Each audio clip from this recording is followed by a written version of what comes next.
Let's move on to Nvidia. A report from the information detailing how Nvidia could build a cloud business that would rival the likes of Amazon Web Services. The chipmaker says it could generate $150 billion in revenue from software and cloud services in the long run.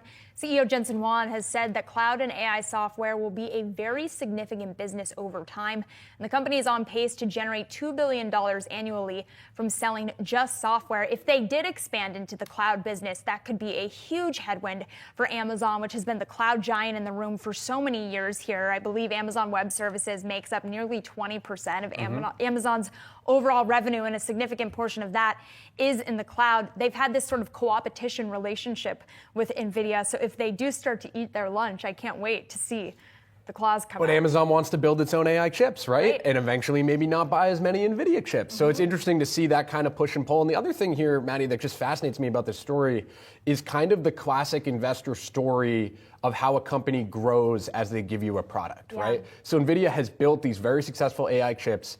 Everyone wants them. How does Nvidia follow the customer through that journey, right? You think about Apple and iPhone, right? Apple gave us all of these great products. What did they eventually build out that's now one of the largest parts of their business, the services business, right? They continue to sell you things once you use the product and sort of go through that customer journey with you.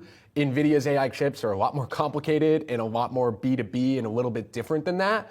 But to me, I think it's a fair comparison to think about, okay, everyone bought our chips. How do we become a part of the next version of AI? We were talking earlier last hour about how there's sort of this shift from the infrastructure to what do we do with this? Cloud services is a huge, huge part of that next step. If Nvidia can actually eventually generate $150 billion in revenue off of this, then you start to talk about, okay, maybe AI chip demand isn't the entire part of the investor story, because I think for the large part of the last 18 months, it's been, well, what about when everyone has enough chips, right? And that's all the discussion's been. Maybe the discussion starts to shift a little bit if we continue to hear more about this on coming earnings calls. And $150 billion, I believe AWS gets about $100 billion from its cloud business. So that would be them saying also, we think we're going to beat the biggest guy in the room here too, which is interesting moving forward. I just think it'll be fascinating to see. Nvidia, to your point, has kind of revolutionized itself multiple times already. They started as a video game chip maker. Now they're this AI giant. Will they also become a huge cloud player? They've got a lot of competition. So we'll see if they can pull it out. Early Thursday saw a significant recovery in Nvidia stock, which rose as much as 2.7% as Wall Street analysts reiterated their optimistic assessment of the chipmaker. This latest surge shows that despite economic challenges facing the larger market, investors are still upbeat about Nvidia's long-term prospects. Prominent analysts from companies like Morgan Stanley, TD Cowen, Bernstein, and Truist have reaffirmed their optimistic views on Nvidia in recent days. For instance, William Stein of Truist Securities highlighted the company's strong position when he increased his price objective for the stock from $169 to $204 and said, all relevant industry contacts support the dominance and superiority of Nvidia's full technology stack. Wall Street's ongoing assurance supports the idea that Nvidia is the industry leader in AI chips. In response to these Wall Street confirmations, Nvidia's stock first increased by as much as 4.8% on Wednesday. But as markets generally declined as a result of Federal Reserve comments predicting fewer rate reduction and persistent inflation in 2025, the stock turned around later in the day and closed down about 1%. This volatility demonstrates how even well-performing equities like Nvidia are impacted by general market conditions. Additionally, Nvidia's stock is still down almost 11% from its record finish of $148.88 in early November, even with Thursday's early morning advances. Since many of Nvidia's clients are now creating their own bespoke chips, investors are growing more worried that the company's GPUs may lose market share in the AI chip industry. While Microsoft, Tesla, and Amazon have their own unique solutions, tech behemoths like Google and Meta have previously collaborated with Broadcom to produce specialized chips. The latest news that Broadcom is creating chips for two more customers, possibly Apple and OpenAI. The company that makes ChatGPT, further strengthened Broadcom's shares and drove Nvidia's in the other direction. The GPUs made by Nvidia may be threatened by these specialized chips, also known as application-specific integrated circuits, ASICs. ASICs are frequently less expensive and customized to meet the unique AI requirements of a business. Custom chips for cloud AI services might increase their market share from 11% in 2024 to 15% in 2030, according to a Morgan Stanley analysis published on December 15. Morgan Stanley claims that history is undoubtedly on Nvidia's side in preserving its hegemony over the AI chip market, even in the face of growing competition from custom processors. The company went on to say, "We believe that ASICs have improved further, but Nvidia's excellent execution keeps raising the bar for its competitors." In an episode of the Opening Bid podcast on Wednesday, Vivek Arya, a semiconductor analyst at Bank of America, supported this sentiment by restating Nvidia's firm stance. A possible slowdown in big tech investment on AI processors, which has historically been a major factor in Nvidia's growth, has also raised concerns. According to recent Google and Microsoft earnings reports, their investments in AI will likely increase more slowly in the future. Furthermore, there are worries that the pace of advancement in AI models might be slowing down, which could have an effect on investment. So, what implications does this have for Nvidia's stock? Let's explore that.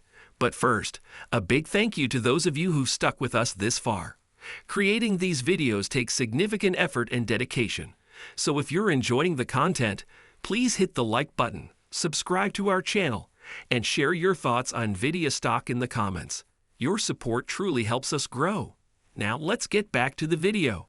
Last but not least, we take a look at Nvidia, which has been 1 year, it's up 166%. Pretty amazing. Yeah. And everybody keeps asking, is this going to be the stock of the new year? Because it was remember when it led the NASDAQ years ago, and everybody's like, wow, and then it fell off. And then, if you kept buying each time it went into correction territory, you probably did well over the years. But it does move around a lot. So now we're seeing some gains after correction territory once again. Some of the thoughts on the trade you found that is bullish. Yeah, Nicole, this stock's still in correction territory. It's still down nearly 14% from those all-time highs that we saw just last month. It's getting no love from the analyst community. Basically, you saw that rotation into the rest of the Mag 7s over the last several weeks in the month of December. That's kind of pushed Nvidia to the side. And I'm surprised that we're not seeing a lot of analyst calls on this one. Microsoft just acquired double the amount of NVIDIA AI chips as rivals this year. That's a positive. They just introduced a new Jetson Orion Nano supercomputer offering increased performance at a lower price. Truist just raised the price target to 204 from 169 on the 16th. So earlier this week, they keep that buy rating on the stock. But they've got some headwinds, right? They're going to probably see slower growth from that exponential growth rate that we saw over the last couple of years. China's State Administration for Market Regulations also opened an investigation into NVIDIA over potential anti-monopoly laws that they've broken. That's a concern. And then the China trade spat with the U.S. Does that ramp up when Trump gets into office, where there's going to be more tit for tat between these technology companies? That's a concern. They are down to only about 12% of their revenues out of China, so that's actually helped them. When ChatGPT, the most well-known generative AI tool to date, was initially made available to the general public at the end of 2022, I established a solid reputation at Nvidia.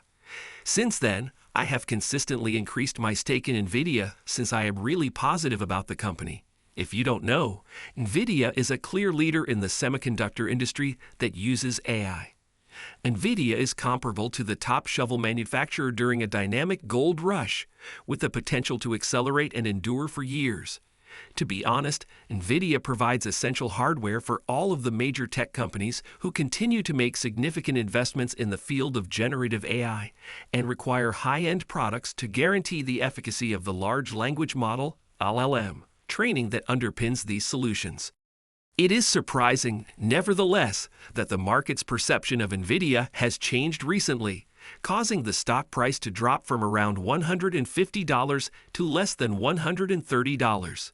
Analysts at Seeking Alpha have also noticed it, since the previous 5 articles regarding Nvidia suggest selling its stock. since many other players, mostly semiconductor companies and hyperscalers, have expressed a readiness to create their own unique AI-oriented chips. Many Nvidia bears express the main concern that the company will face intense competitive threats in the years to come. First off, even though the company is eager to create its own processors, these goods will still fall far short of Nvidia. As an example, let's look at advanced micro devices. AMD has made many positive parallels between its future MI325X and Nvidia's popular H200, the top Hopper architecture solution. AMD wasn't willing to compare to Blackwell, and while MI325X does compare fairly well, it still lags well behind.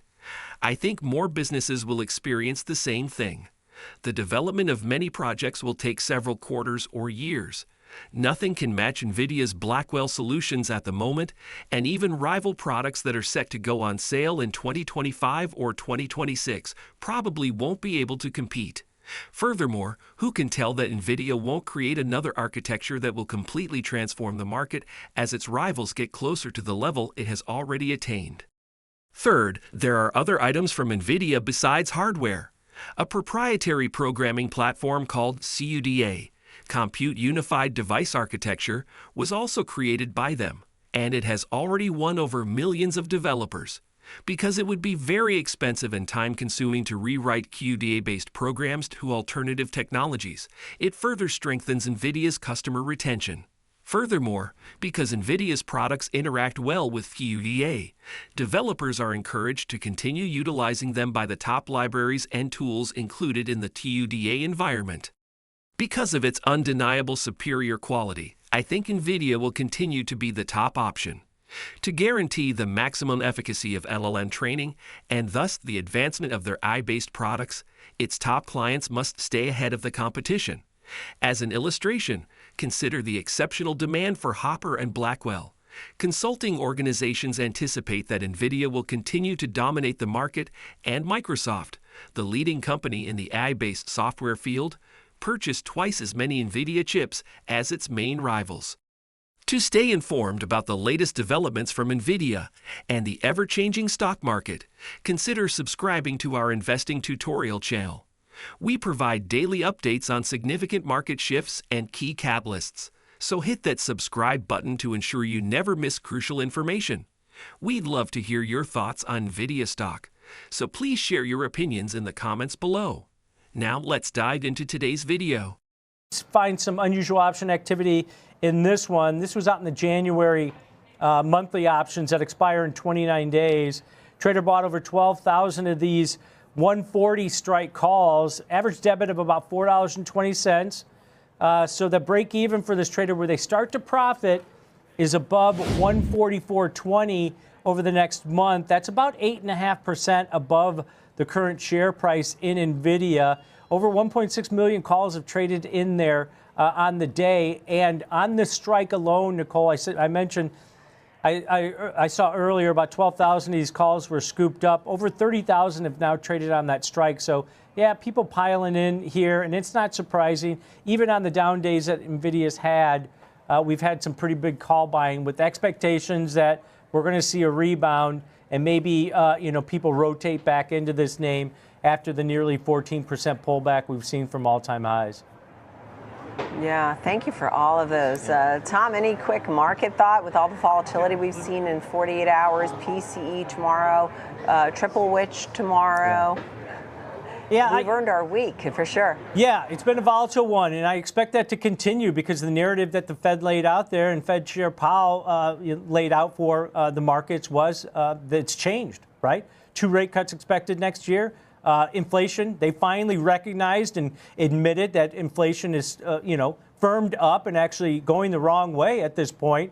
And then you have yields that hit, the 10-year yield hit 7-month highs today. The dollar hit over 2-year highs. Those are headwinds, possibly. We did see positive GDP revision up to 3.1%. A lot to digest here, Nicole, but we still have had a great run for stocks this year, even if we don't get that Santa Claus rally. The last 5 trading sessions, we're still up 23% in the S&P 500. So maybe a little bit of profit taking warranted at this point. Yeah, enjoy the eggnog. It Yeah. wasn't a bad year after all, No. right? Thank you so much, Tom. Morgan Stanley has reiterated its overweight rating and set a price objective of $166 for Nvidia stock, indicating that it remains a top selection for 2025. A slowdown in Hopper builds and the inconsistent readiness of Blackwell product versions are two short-term worries for Nvidia. But Morgan Stanley's team sees both as temporary. Blackwell's strength will be the sole subject by the second half of 2025, according to a note from analysts headed by Joseph Moore. Morgan Stanley discusses concerns on ASIC's encroachment on the competition, specifically from Marvell and Broadcom. However, the bank anticipates that the largest ASIC users will see a return to GPU purchases. We think GPU will significantly exceed ASIC this year, analysts said, even if our estimates for Marvell and Broadcom ASIC revenue are both rather conservative. The research also highlights how important Nvidia's large R&D expenditures, which recently exceeded $12 billion yearly, are to maintaining its dominance in AI hardware and system-level advancements. Scaling artificial general intelligence, AGI, clusters is another issue that worries market observers. Technologists are arguing for bigger cluster sizes, but investors are doubting the ROI. Analysts claim that Nvidia's inventions, such as Mellanox and NVLink, improve efficiency and alleviate these issues, even though consolidation in this market by 2026 is feasible. 70% of the company's data center income comes from its growth drivers, which include enterprise apps, inference, and sovereign AI training. We should still see long-term growth potential, analysts added, despite some consolidation in the arms race. In the future, Nvidia is anticipated to benefit from the Consumer Electronics Show, CES, in January 2025, where CEO Jensen Huang will give a keynote address for the first time in a number of years. The same message should be conveyed. Analysts noted that while Blackwell demand is exceptional, supply is limited. However, by the middle of the year, we are confident that the attention will still be on Blackwell, which will be the main source of revenue in the second half and may open up more substantial opportunities. Don't forget to share your thoughts and experiences in the comments below. Your input helps create a more knowledgeable community where we can all learn and grow together in the world of investing. Stay up to date with the latest market trends, insights, and key updates by subscribing to Investing Tutorial. We're here to help you make smarter investment decisions and stay ahead of the curve.